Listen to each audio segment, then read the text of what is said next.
почитувани медиуми, почитувани граѓани, најпрво сакам да упатам огромна честитка до градоначалникот Костадинов, до советниците и до сите граѓани на Струмица, бидејќи ваков проект досега во државата никој нема отпочнато.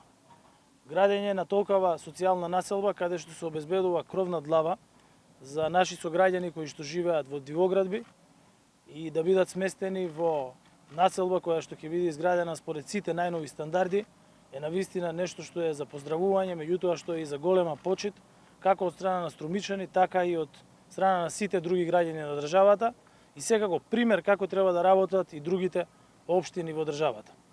Економската криза доведе до огромна социјална несигурност, а најпогодени од неа се секако најранливите категории на граѓани. Социјалните случаи, пензионерите со пониски примања, самохраните родители, граѓаните кои се со привремени вработувања и многу други, и на сите нив им треба поддршка. Затоа како влада секојдневно одлучивме да носиме мерки и носиме мерки кои ќе обезбедат поддршка во овие тешки времења токму за нив. Во Струмица е започната изградбата на социјална стамбена населба за домување на социјално загрозени семејства од градот. Во оваа населба ќе бидат сместени околу 100 семејства на кои стамбеното прашање не им е решено и живеат во дивоградби, односно во импровизирани куќи. Овде, во оваа населба ќе добијат дом, свое живеалиште и други ранливи категории на граѓани. Оваа влада се залага да обезбеди социјална сигурност на граѓаните, да обезбеди развој на нашето општество, затоа што во изминатите 4 години изградени се или во фаза на изградба се вкупно 853 социјални станови. Јас сум решителен и одлучен човек, а таков е и градоначалникот Костадинов, и затоа владата што ја предводам и општината која што тој ја предводи се исто подеднакво одговорни.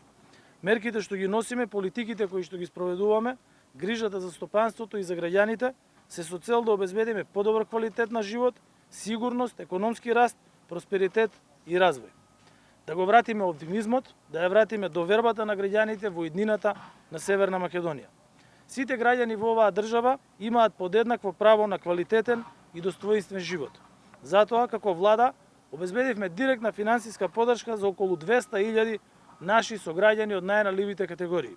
Во следните 4 месеци парична помош од по 3.000 денари месечно ќе добијат над 42.000 наши сограѓани од најранливите категории.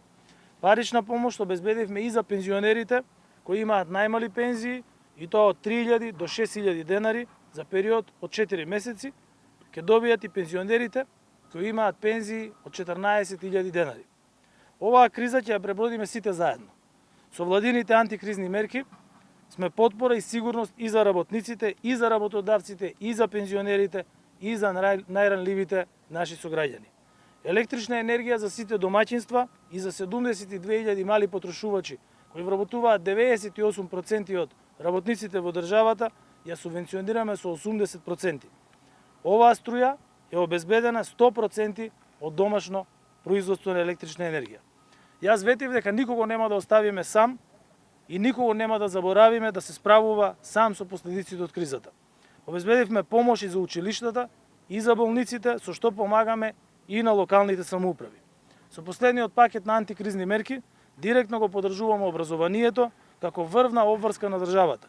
Училиштата добиваат поевтина цена на електрична енергија, затоа зашто образовниот процес мора да е обезбеден и непречено да се одвива во текот на целата зима. Повластена цена на струја имаат и болниците, но и предпријатијата кои работат со водоснабдување и со менаџирање на отпадните води, бидејќи виталните функции на општеството мора да се обезбедени.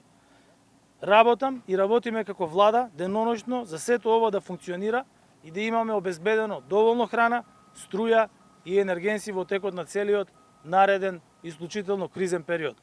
Успеавме да обезбедиме многу поевтина струја за компаниите кои вршат производство на основни прехранбени производи.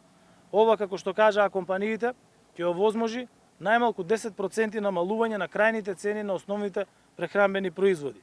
Покачените цени знам, но правиме се да ги ублажиме последиците од глобалната криза. Бидејќи сите наши граѓани, исто како и јас, знаат дека се покачуваат цените, но се ќе направиме да го спречиме нивниот раст и да обезбедиме намалување на цената на основните прехранбени производи. Наша должност како влада е да се справуваме со предизвиците кои што ги наметна кризата и ние нема да отстапиме од грижата и од посветеноста за обезбедување на посигурен и квалитетен живот за сите граѓани. Честитам на напорите за изградба на оваа социјална населба и, како што реков, никој никако нема да е оставен сам во овие кризни времења. Сакам уште еднаш да му честитам на градоначалникот, на советниците, на сите вработени во администрацијата, на изведувачите, на надзорот за ова навистина голем проект, најголем досега од ваков вид во државата.